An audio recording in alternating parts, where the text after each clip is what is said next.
I guess with Richmond Fellowship, we believe that recovery is possible for everybody, but that's going to look different for everyone as well. So, you know, that recovery is a journey.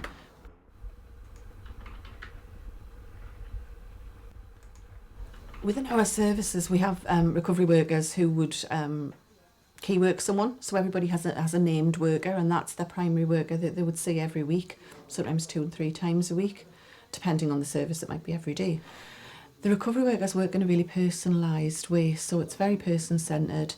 It's around that person's needs. They may come to us with an array of needs, and the worker will work with them to prioritise that. We use something called a recovery star, so people will identify areas they want to work on and break it down into long and short-term goals.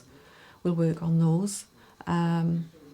And that helps them measure the success as well, because when you've achieved those short-term goals, yeah, that's a bit further along to getting the long-term goals. In addition to that sort of individual key work session, they might be going to a universal credit appointment with them, or a PIP assessment, or taking them to the mental health art studios and getting them involved in that, or Gateshead Clubhouse, trying to get them sort of out and about and involved in activities. They might be doing really well and be having a review. They might be quite poorly and need more appointments, and they'll support them through all of that. The person I'm going to tell you about is a woman who spent most of her adolescence and most of her adult life till she came to us in hospital. She's actually the person that if I ever doubt what it is why I'm doing what I'm doing, she's one of those people that I think about, because I think her journey's been quite inspirational, and she's just an amazing woman.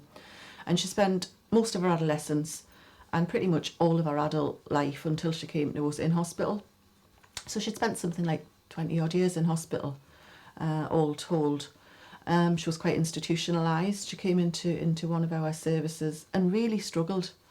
And she lived in that service for 3 years and worked incredibly hard on managing her mental health and developing new strategies to manage that and get through each and every day, and develop some positives in her life as well. She then moved on from that, and she did quite an intensive day service programme. So she lived in her own property, but she came back to us through the day, and she now has floating support, and she has 2 hours a week floating support. So she's gone from being in hospital to having 2 hours floating support a week, which is just amazing.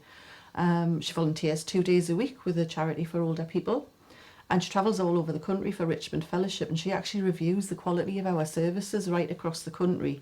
She's just been down to London interviewing for staff in HR and things. So from coming from where she was to where she is now, that's just inspirational for other people. Successful mental health services make a difference to people's lives. You know, we're going to do they've got to be cost effective, and they've got to provide real value. But they're the things that make a difference in someone's life. So if someone moved into a residential service, if after that period of time they can move on and live independently with support, that's a success. That's a real success.